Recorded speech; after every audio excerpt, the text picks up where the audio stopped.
everyone. A very good evening to one and all those who are watching my video. कैसे हैं आप सब? तो hope you all are fine.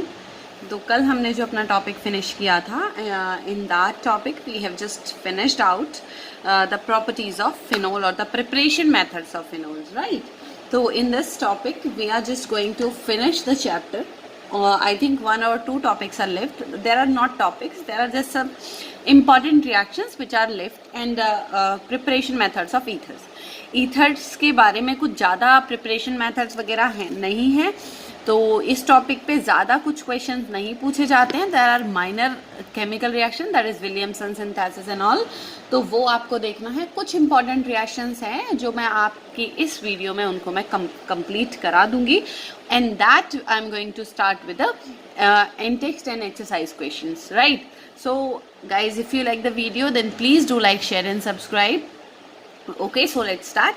कल हमने जो आपका किया था उसमें मैंने आपको ये बताया था कि जब हम इलेक्ट्रोफिलिक सब्स्टिट्यूशन रिएक्शन करते हैं तो उसमें बेसिकली क्या होता है कि उसमें मैंने आपको बताया था कि हम उसमें फिनॉल की रिएक्शन किस तरीके से करेंगे, कि अगर हमें नाइट्रेशन करना हो, ब्रोमिनेशन करना हो, सल्फोनेशन करना हो तो हम किस तरीके से, वो सारी चीज़ हमने पढ़ी थी. उसके बाद आप ये क्वेश्चन भी था कि जो ऑर्थोनाइट्रोफिनॉल होता है उसमें से और पैरानाइट्रोफिनॉल में से which one is highly reactive. तो in that I have already told you that paranitrophenol is highly reactive as compare to ortho.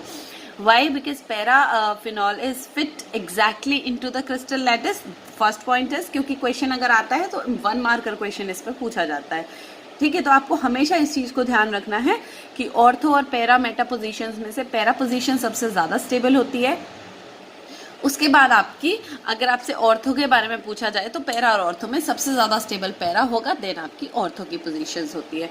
So there are some reasons, क्योंकि हम इसमें क्या बताते हैं, जो ऑर्थो जो पोजीशन होती है वो इमिसिबल होती है वाटर में, लो बॉइलिंग पॉइंट होता है, एसिडिक नेचर उसका लो होता है, ठीक है? So the next reaction is which is very very very much important. ये नेम रिएक्शन भी है और इसी के स्टार्टिंग से एज इट इज़ इसको पूछा भी जाता है.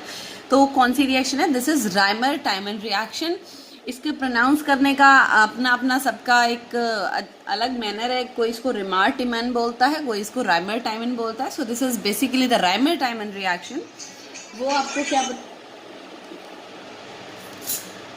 ओके, सबसे पहली बात, अगर ये आपकी नेम रिएक्शन आती है तो आपको ध्यान में रखना है कि हम राइमर टाइमन रिएक्शन में हम क्या प्रिपेयर करते हैं. हम सेलिसल्डिहाइड, है ना? 2 इंपॉर्टेंट रिएक्शंस हैं बहुत ज़्यादा.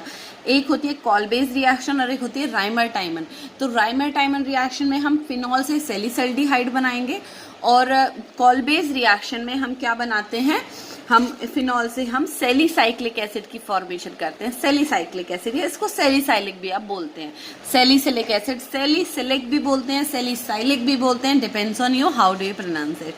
Okay, so Reimer Tiemann reaction का क्या मतलब होता है? देखो, सबसे पहली बात, डेफिनेशन आप कैसे लिखेंगे? It is a method to prepare phenol aldehyde. Phenolic aldehyde और phenol aldehyde depends on you how you will write it. It is a method to prepare phenolic aldehyde by reaction of sodium or potassium phenoxide.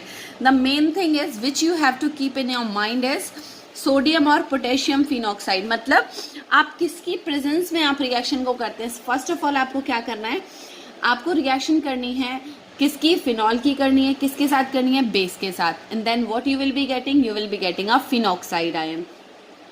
When the potassium phenoxide या sodium phenoxide, whatever you will be getting, whatever the base you are using for the reaction, आपको किसके साथ जब आपके पास phenoxide ion आएगा, and then you have to react it with the CHCl3 and KOH. आपको क्या करना है, बेस के साथ उसकी फर्दर रिएक्शन करनी है और CHCl3 के प्रेजेंस में करनी है, ठीक है? और टेम्परेचर आपका क्या होगा, टेम्परेचर आप ध्यान भी रखो तो भी कोई प्रॉब्लम नहीं है, नहीं भी होता है तो भी कोई प्रॉब्लम नहीं है. At 60 degree celsius followed by hydrolysis. So let's start with the reaction. Suppose कीजिए आपके पास एक एल्कोहल है, ठीक है? अब ये क्या है, आपका फिनॉल है, ये दिस इज फिनॉल. इसके बाद यहाँ पर देखिए आपने इसकी रिएक्शन बेस के साथ कराई. अब हमें पता है potassium is carrying positive charge and OH minus is this OH is carrying negative charge. ये तो हमें यहाँ तक पता है, लेकिन यहाँ पर क्लीवेज किसका हुआ था, यहाँ पर क्लीवेज हुआ OH की बॉन्ड के बीच का. तो जब O और H के बीच की बॉन्ड टूटेगी तो यहाँ पर बनेगा क्या, आपके पास आ जाएगा O negative and K positive, you will be getting.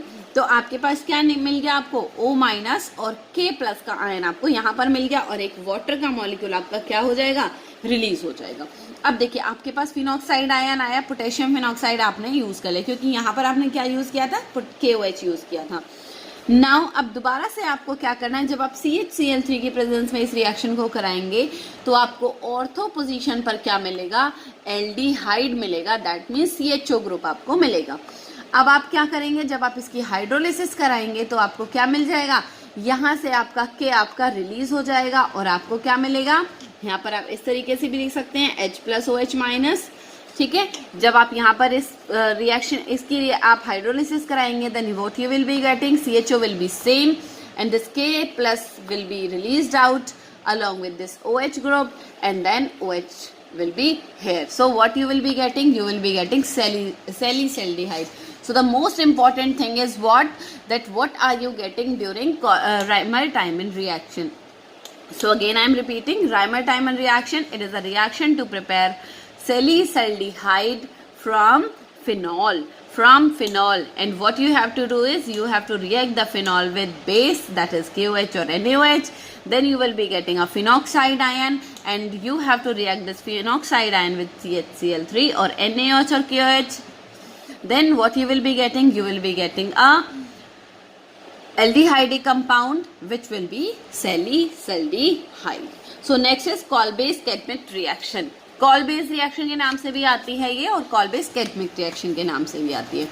तो इसमें क्या होता है, it is a method to prepare salicylic acid. हम इसमें क्या प्रिपेयर करते हैं, आपको मेन चीज का ध्यान होना बहुत जरूरी है, this is very important point. राइमर-टाइमन में आप क्या करते हैं, सैलिसिल्डिहाइड, कॉल-बेस में आप क्या करते हैं, salicylic acid. It is a method to prepare salicylic acid by reacting sodium phenoxide with CO2। वहां पर हमने क्या किया था, हमने CHCl3 के साथ किया था, यहाँ हम किसके साथ करेंगे, कार्बन डाइऑक्साइड के साथ करेंगे, और NaOH के साथ। कितने टेम्परेचर पर, 400 केल्विन टेम्परेचर पर। सो let's start with the reaction. आपके पास एक फिनॉल है, आपने उसकी रिएक्शन NaOH के साथ कराई, what you will be getting, you will be getting a sodium phenoxide ion, then you have to react it with a carbon dioxide and base at 400 Kelvin temperature, you will be getting this OH and COO-Na। वहां हमने CHO use किया था, यहाँ हम COO-Na group use कर रहे हैं। अब आप क्या करेंगे, हाइड्रोलिसिस कराएंगे, या तो आप डायरेक्ट इसको लिख लीजिए, या आप इस तरीके से भी आप इसे लिख सकते हैं। तो आपको क्या मिल जाएगा, आपको OH, और ऑर्थो पोजीशन पर आपको क्या मिलेगा, COOH ग्रुप आपको मिल जाएगा। This is overall call-base and राइमर-टाइमन reaction. अच्छा, सबसे बड़ी चीज क्या होती है, देखो जो सैलिसिलिक एसिड होता है ना, which is use to prepare methyl salicylate. ध्यान से सुनिएगा, जो सैलिसिलिक एसिड हम बनाते हैं कॉल-बेस रिएक्शन के थ्रू, उसका यूज कहाँ किया जाता है, उसका यूज मिथाइल सैलिसिलेट को प्रिपेयर करने में किया जाता है, जिसको आप क्या बोलते हो, ऑयल ऑफ विंटर ग्रीन बोलते हैं, और हम क्या बोलते हैं, एस्पिरिन का प्रिपरेशन करने में भी। एस्पिरिन आपको पता है, एस्पिरिन क्या होता है, एस्पिरिन जल्दी से बता दीजिए, एस्पिरिन का यूज हम किस में करते हैं, एज ए एंटीपायरेटिक हम इसको यूज करते हैं, ठीक है।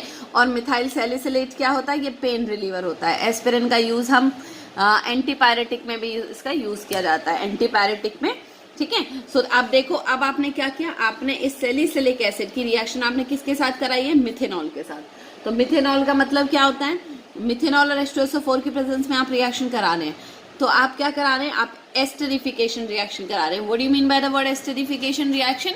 एस्टरिफिकेशन रिएक्शन का मतलब क्या होता है, the process of forming ester, ester को बनाने की जो प्रोसेस होती है।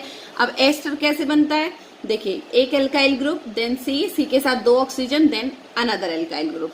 अब हमें क्या करना था, हमें इस सैलिसिलिक एसिड से हमें क्या प्रिपेयर करना था, हमें एक एस्टर प्रोड्यूस करना है।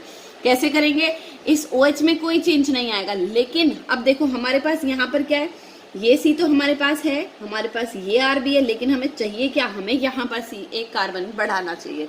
अब एक कार्बन हम बढ़ाएंगे कैसे, इसका यूज हम किस तरीके से करेंगे कि हमें एक कार्बन बढ़ के मिल जाए। तो वो क्या होता है, आप मिथेनॉल की प्रेजेंस में और सल्फ्यूरिक एसिड की प्रेजेंस में आप इस रिएक्शन को कराएंगे, तो आपको क्या मिल जाएगा, आपको एक एस्टर मिल जाएगा। तो ये आपका एक R ग्रुप हो गया, this is COO and R group. So this is known as methyl salicylate. This is also known as pain reliever. इसको pain reliever किसको बोलते हैं, जो analgesics होते हैं उनको pain reliever बोलते हैं। That you will learn about in chemistry in everyday life, which is your last chapter. Right. So the next is, अगर आप इसका क्या करते हैं, अगर आप इसका एसिटाइलेशन करते हैं, अगर मैं इस कंपाउंड को आपको एक्सपेंड करके दूं तो आई डोंट थिंक कि आपको कोई भी प्रॉब्लम होगी। ये देखिए, ये आपका ये कंपाउंड है, आप क्या कर रहे हैं, इसका एसिटाइलेशन कर रहे हैं। तो आप एसिटाइलेशन कर रहे हैं तो होगा क्या, अब यहाँ से ये वाला ग्रुप तो आपका जाएगा नहीं, क्योंकि ये ग्रुप जो है वो ज्यादा इफेक्टिव है as compare to this OH group. तो यहाँ से जो फिनॉल जो होगा, जो OH का जो ग्रुप होगा, जो हाइड्रोक्सिल ग्रुप होगा, that will be converted into acetoxy, that will be converted into acetoxy which is now known as, अब यहाँ से OH हटा तो OH हट के क्या लग जाएगा आपका OCOCH3, और एक CH3COH आपका क्या हो जाएगा, एक CH3COH आपका अलग रिमूव हो जाएगा। तो एक चीज देखो, यहाँ पर हमारे पास O था, ये H था, हमें ये ग्रुप हमने ऐड किया तो एक CH3CO और ये वाला H आपका लगा, यहाँ से आपका ये ग्रुप बाहर बचा के आपके पास, ये यहाँ पे O बचा, इसका OCOCH3 आपके पास ये ग्रुप आ गया। So this is known as two acetoxy benzoic acid. और 2-एसिटॉक्सी बेंजोइक एसिड किसका नेम होता है, ये नेम होता है एस्पिरिन का। नाम ध्यान रखिएगा। मिथाइल सैलिसाइलेट में हम क्या करते हैं, हम एस्टर बनाते हैं, मतलब आपके पास फिनॉल है, फिनॉल की ऑर्थो पोजीशन पर आपको क्या लगाना है, आपको RCOOCH3 मतलब COCH3 ग्रुप आपको लगाना है, आपको एक एस्टर की फॉर्मेशन करनी है। अगर एस्पिरिन का आपसे कोई फॉर्मूला पूछ लेता है एस्पिरिन किस में यूज किया जाता है, then you have to tell that aspirin is used as an antibiotic and the formula of this is OCOCH3 benzene ring then COOH group. So 2-acetoxy benzoic acid is the name of aspirin, right? So the next part is what is denatured alcohol. This is very much important. Denatured alcohol का मतलब क्या होता है, denatured alcohol मतलब how you will define it, this is one marker question. इसको आप denaturation, एक alcohol भी होता है, denaturation of protein। देखो denaturation of alcohol का मतलब क्या होता है, बहुत अच्छे से ध्यान से सुनना। हम एल्कोहल हमने सभी ने सुना है, हम अपनी डेली लाइफ में भी इस वर्ड को मतलब रूटीन में एक तरीके से ही हमारे वर्ड हमारे कानों में सुनाई देता है कहीं ना कहीं, ठीक है। एल्कोहल का जो फॉर्मेशन होता है, तो जब एल्कोहल क्या इथेनॉल है, वाइन, ठीक है, जब उसको आप एक प्लेस से दूसरे प्लेस पर जब आप उसको ट्रांसपोर्ट करते हैं तो उसका मिसयूज ना हो, उस वजह से उस एल्कोहल के अंदर जो यूजेबल एल्कोहल होती है उसके अंदर कुछ कंटेंट किसका डाला जाता है, मिथेनॉल का डाला जाता है। मिथेनॉल का मतलब आपको पता होगा, मिथाइल एल्कोहल को ही हम क्या बोलते हैं, हम मिथेनॉल बोलते हैं, विच इज CH3OH। और ये जो मिथेनॉल होता है ना, ये बहुत ज्यादा स्ट्रॉन्ग एल्कोहलिक कंपाउंड होता है जिसको कंज्यूम करने से डेथ हो जाती है। ऐसे चांसेस होते हैं, मेजर चांसेस होते हैं, 99% होता है कि मिथेनॉल एक ऐसा हार्मफुल केमिकल कंपाउंड होता है, ऐसा एक हार्मफुल एल्कोहलिक कंपाउंड होता है जिसमें इतना स्ट्रॉन्ग केमिकल प्रेजेंट होता है कि जिसको कंज्यूम अगर हम करते हैं बाय इन केस, तो उससे क्या हो जाती है, उससे बॉडी पार्ट्स डैमेज होने की प्रॉब्लम हो जाती है और इवन डेथ भी हो जाती है उससे, ठीक है। तो मतलब आप उसका ट्रांसपोर्ट आप कर रहे हो तो उसका मिसयूज ना हो, उस एल्कोहल को मिसयूज करने से रोकने के लिए आप क्या डालते हैं, उसमें मिथाइल एल्कोहल डालते हैं। अब वो क्या हुआ, वो जो इथेनॉल था उसको आप यूज तो नहीं कर पाओगे क्योंकि अब उसमें मिथेनॉल आपने डाल दिया। तो मतलब क्या था कि वो जो प्योर एल्कोहल जो आपके पास थी, मतलब जिस एल्कोहल को हम कंज्यूम कर सकते थे, अब वो यूजेबल नहीं रही, अब उसको आप कंज्यूम नहीं कर सकते, मतलब अब वो डीनेचर्ड हो गई। So this is known as denatured alcohol, या this process is known as denaturation of alcohol, ठीक है। तो आप कैसे बोलेंगे, it is a commercial alcohol mixed with CuSO4 and pyridine in ethanol. ये एक वो कमर्शियल एल्कोहल होती है जिसको आप यूज नहीं कर सकते हैं, जो बॉडी के लिए, ह्यूमन बॉडी के लिए, लिविंग बींग्स के लिए वो क्या हो जाती है, हार्मफुल हो जाती है, क्योंकि उसके अंदर क्या मिलाया जाता है, थोड़ा कंटेंट उसमें मिथेनॉल का डाल दिया जाता है। और क्या क्या साथ में डाला जाता है, कॉपर सल्फेट एंड पायरिडीन डाला जाता है। So this is known as denatured. 1 marker question है, ध्यान रखिएगा। अच्छा, नेक्स्ट चीज देखिए, अब नेक्स्ट प्रॉपर्टीज जो आपकी आती हैं वो आती हैं आपकी ईथर की, ठीक है। ईथर के बारे में कोई ज्यादा खास आपको नहीं पढ़ना है, बहुत एक ही रिएक्शन है, विलियमसन सिंथेसिस नेम रिएक्शन है, ध्यान रख लो बस। और आपको ये चीज मैंने आपको बताई दी, क्योंकि ईथर में इतनी कोई खास रिएक्शन होती नहीं है। When we are going to the preparation method of ether, आपको पता है ईथर होता क्या है, ईथर वो कंपाउंड होते हैं, वो कार्बन कंपाउंड होते हैं जिनमें ऑक्सीजन के लेफ्ट साइड और राइट साइड पर क्या प्रेजेंट होता है, एल्काइल ग्रुप प्रेजेंट होता है। बस सीधी सी बात है। उसको हमने डिवाइड भी किया था सिमेट्रिकल ईथर और अनसिमेट्रिकल ईथर में। सिमेट्रिकल ईथर में on the both side of oxygen there are same number of carbon, और अनसिमेट्रिकल ईथर में क्या होता है, on both side of carbon there are basically हम क्या बोल सकते हैं, there are different number of carbons, right. So देखो, अगर हमें क्या प्रिपेयर करना है, अगर हम एल्कोहल की रिएक्शन करा रहे हैं, टेम्परेचर आपको गिवन है, ये भी सल्फ्यूरिक है, ये भी सल्फ्यूरिक है। एक टेम्परेचर आपका 443 है और एक टेम्परेचर आपका 413 है। ये मैंने आपको अभी लास्ट वीडियो में ही कराया है कि जब अगर आप 413 केल्विन टेम्परेचर अगर आप यूज करते हैं, that means what you are going to prepare, you are going to prepare ether. इस बात का आप ध्यान रखेंगे। और अगर 443 केल्विन टेम्परेचर होता है तो आप क्या करते हैं, एल्कीन की फॉर्मेशन होती है, ठीक है। So the next one is Williamson synthesis. What do you mean by the word Williamson synthesis? तो देखिए, विलियमसन सिंथेसिस का मीनिंग क्या होता है। देखो, विलियमसन सिंथेसिस का यूज होता है, ये जो प्रोसेस है, इस प्रोसेस का यूज किया जाता है सिमेट्रिकल और अनसिमेट्रिकल ईथर्स को प्रिपेयर करने में। बहुत सिंपल सी रिएक्शन होती है। देखो, for this reaction what we need is, we just need an alkyl halide. हमें उसके लिए क्या चाहिए, एक एल्काइल हैलाइड चाहिए, और हमें क्या चाहिए, एक इथॉक्साइड आयन चाहिए।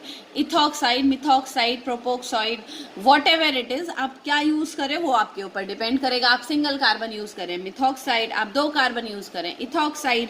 अब इथॉक्साइड मैंने इसको क्यों बोला है, क्योंकि यहाँ पर आपने क्या किया है, आपने यहाँ पर किसके साथ रिएक्शन कराई है, आपने sodium ethoxide, sodium methoxide, sodium propoxide, sodium butoxide, मतलब यहाँ पर आपने एक फिनॉक्साइड आयन, सॉरी यहाँ पर आप एक इथॉक्साइड मिथॉक्साइड आयन आप यहाँ पर ले रहे हैं।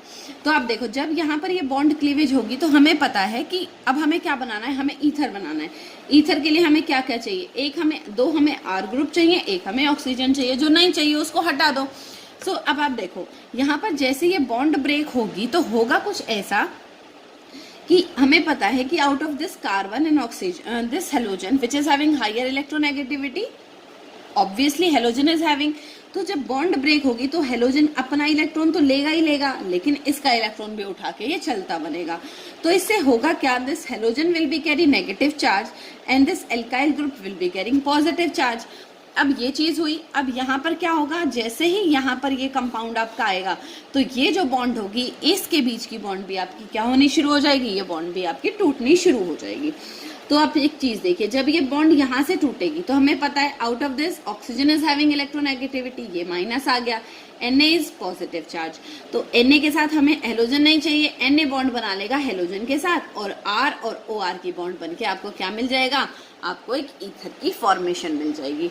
सो सपोज कीजिए आपके पास ये फिनॉल दे रखा है, आपको NaOH के साथ रिएक्शन करानी है, ठीक है। बहुत सीधी सी बात है। देखो, आपको एल्कोहल फिनॉल दे रखा है, आपको NaOH के साथ रिएक्शन करानी है। अब आप बताइए क्या क्या बना सकते हैं हम यहाँ पे।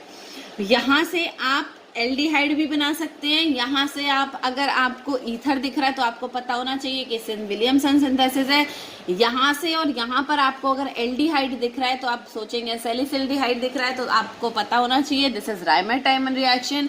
अगर ये वाला कंपाउंड आपका सैलिसिलिक एसिड है तो आपको पता होना चाहिए that we are talking about Kolbe Schmitt reaction, right. अब चलो देखो, यहाँ पर NaOH है, हमने NaOH के साथ इसकी रिएक्शन करा दी, ठीक है। अब एक चीज देखो, आप ये बॉन्ड जब टूटेगी तो oxygen will be carrying minus charge and this will be carrying plus charge. यहाँ से ये बॉन्ड टूटेगी तो this OH and this H will make bond with together. This what will happen, this will be released out as a water molecule and Na will be added here. So what you will be getting, we will be getting sodium phenoxide ion. This is sodium phenoxide ion, sodium phenoxide ion it is. So now हमें क्या prepare करना था, हमें ether prepare करना है। तो अब आपके ऊपर डिपेंड है, अगर आपको ईथर प्रिपेयर करना है then what you have to use it, you have to use an alkyl halide. अब हमें क्या नहीं चाहिए, हमें इस Na की रिक्वायरमेंट नहीं है, so Na and X will be make bond together to form NaX compound, sodium halide will be released out and an ether will be prepared, right. So the next reaction is देखिए next है chemical reactions of ethers. मैंने सारी की सारी एक साथ combine करके रखी है, बहुत सिंपल रिएक्शंस है, बस आपको इनका ध्यान रखना है। ये आपका एक एनिसोल है, ठीक है, जिसको आप क्या बोलते हो, इसको हम मिथॉक्सीबेंजीन का नाम भी हम इसको देते हैं। This is also known as methoxybenzene, methoxybenzene ध्यान रखिएगा, this is also known as methoxybenzene. चलिए ये हमने ब्रोमिनेशन किया है, ब्रोमिनेशन कर रहे हैं तो आपको पता होना चाहिए या तो ब्रोमीन आपका ऑर्थो पर लगता है या ब्रोमीन आपका पैरा पर लगता है। अगर आप अनहाइड्रस AlCl3 की प्रेजेंस में कर रहे हैं तो आपको ये पता होना चाहिए, क्योंकि कार्बन डाइसल्फाइड है तो आपको पता होना चाहिए या तो हमें प्रोडक्ट ऑर्थो मिलेगा या हमें प्रोडक्ट पैरा मिलेगा। मैंने आपको बताई भी थी ये चीज, कार्बन डाइसल्फाइड मैंने यूज भी किया था कि जब आप कार्बन डाइसल्फाइड यूज कर लेते हैं ना तो या तो प्रोडक्ट आपको ऑर्थो मिलता है या फिर प्रोडक्ट आपको पैरा मिलता है, ठीक है। नेक्स्ट अगर आप CH3COCl, मतलब अगर आप क्या कर रहे हैं, एसाइलेशन कर रहे हैं, दिस इज RCOCl ग्रुप और this is known as acyl group. तो अगर आप इसका एसाइलेशन कर रहे हैं तो आपको क्या मिलेगा, आपको सेम COCH3 इधर पैरा ऑर्थो और इधर पैरा। अगर आप इसी मिथॉक्सीबेंजीन की रिएक्शन HNO3, मतलब आप अगर आप नाइट्रेशन कर रहे हैं तो आपको क्या मिलेगा, या तो आपको NO2 ऑर्थो पर मिलेगा या आपको NO2 पैरा पर मिलेगा। It was all about your properties of ethers, alcohols and phenols. So chapter pura complete from my side. I have done.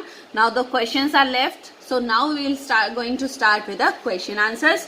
तो स्टार्टिंग करते हैं।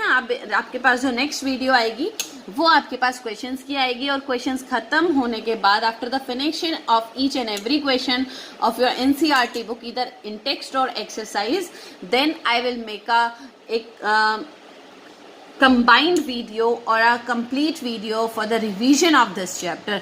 Then I will be starting a next chapter which will be aldehydes, ketones and carboxylic acids, right? तो कोशिश ये रहेगी कि पहले हम एक ऑर्गेनिक का पार्ट हम पहले पूरा करेंगे, उसके बाद हम बाकी की रिएक्शंस को स्टार्ट करेंगे, ठीक है। तो guys I hope you like it, so please do like, share and subscribe. Bye bye, have a nice day. So stay tuned for the next video.